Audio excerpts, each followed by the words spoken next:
Hi, and welcome back. I am Dr. Diane Craig, and this is Too Soon to Stop, the How to Reinvent Yourself channel at any age. I am very excited to be with you today and can't wait to get started. Always remember there is greatness in you. My hope for you is that you realize and really grasp onto that greatness. You can then put your greatness to work and then go and help someone else see their greatness, so in turn they can go on to show someone else theirs. May it be never ending. Of course, achieving greatness is not without challenges, really tough challenges. Many times it is hard to get started because you know it will be difficult and met with some pain.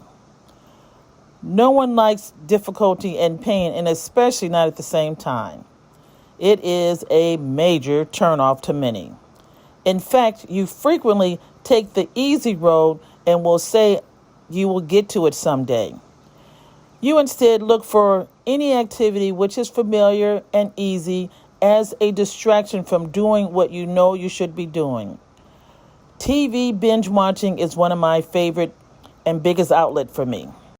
However, these two necessary elements need to be present in order to create quality, difficulty, and some pain.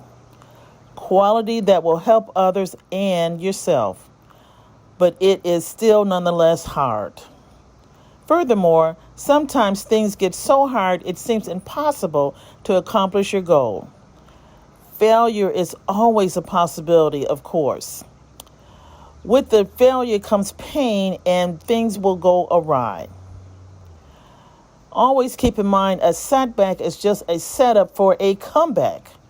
This is a quote from the book Retired Inspired by author and personal finance expert Chris Hogan. It is important that you not meet failures with shame and regret. This stunts the growth in so many because the shame and guilt become the focus.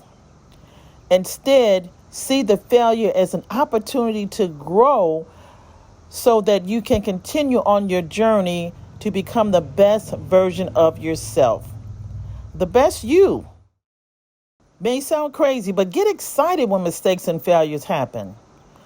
Learn from them and help yourself by helping others in return. Never allow yourself to stay stuck in guilt and shame mode. Even worse, do not listen to naysayers that say things like, I knew you couldn't do it, or I knew you couldn't hack it. Naysayers set themselves up as some kind of authority to be able to stand in judgment of you. Most of the time, they do not know what they are talking about. They are simply projecting their own feelings of inadequacy onto you. Do not fall for their lies. Did you know that shame and guilt unresolved leads to cynicism? It's true. If shame and guilt are not dealt with and processed properly, then you will have to support these feelings. The way you then cope is to stand in judgment of others because you are judging your own imperfect nature. Instead of using the failure as a jumping off point for learning, we stay stuck. What happens next is these projected feelings allow you to carry on with your life, but it is down a path that is self-destructive and filled with mediocrity. Sounds familiar? Naysayers. This is how they get the way they are. I can't make up my mind which is worse, self-destruction or mediocrity. You will never become the best version of yourself if you do not accept your imperfections. It is almost like an oxymoron. Accept imperfections and use these imperfections as a learning experience to become the best version of yourself. Who knew? So telling yourself someday I am going to do better cannot be realized because you are so busy putting off things and putting yourself down, and you cannot find the strength and stamina to move forward. As I have said before, it is truly amazing how you talk to yourself. If anyone else said the rude and disrespectful comments that you allow yourself to say to yourself, you would not only not allow this unworthy individual to ever speak to you again, but will probably do some serious bodily harm if that incredibly cruel person did not leave you alone and get out of your life forever. Sometimes you really are your worst enemy. So, how do we get better? How do you get better? What steps do you need to take, and what changes in mindset and behavior need to happen? Always be training and learning. In fact, learn to train in the off season. While others are focused on the weekend and having a good time, you need to focus on how to improve yourself. Get your game plan together and your improvement schedule written down. It has to come from within you. What do you want? Where do you want to go? Yes, it has to become an obsession. Why? Well, let's not forget that fire in your belly that was spoken about in a previous episode. Refer to this episode for more clarity if you need it. Remember, downtime is necessary, but discipline is the key. One of the reasons why Michael Jordan became the spectacular basketball player that he was is because he trained himself in the off season. While others took it easy, he was training to improve himself. He would even make competitive games out of the smallest tasks and master them. He broke things down to the most elemental aspect and studied it out in detail, so when applied to the bigger picture, he became a master. This is like first principles that was discussed in an earlier episode. Once again, refer to this episode for more clarity if you need it. While others were focused on generalities, he was focused on specifics and details that made all the difference. While others are taking it easy by vegging out on another night of Netflix, you come up with a game plan and goals. Your goals. Don't let anyone else set your goals for you. Realize that there are a number of steps that need to take place, so get out that pen and paper and get at it. After you have had all that important think time that I frequently have spoken about in previous episodes, then next step, pray and get out of God's way. By all means, do not let low self-esteem and or feelings of inadequacy talk you out of becoming successful in carrying out God's plan for your life. Be prepared and be amazed at what challenges and opportunities will present themselves to you. This will all seem like a coincidence, but this is not. This is how God works. Ask Him what He wants. Allow yourself to be used by Him. Do you know who the creative wisdom is? It is God. Ask Him for wisdom and discernment to move to your next level. Sounds simple, doesn't it? Well, to a large extent, it is. You complicate things by trying to go against what God wants. Have you ever had someone try and tell you that you want the complete opposite of what it is you're really desiring? It is not only frustrating, but leaves a bad taste in your mouth because you feel that you haven't been listened to and haven't been heard. God is the same way. While I was training to become a doctor, I had the curriculum laid out before me.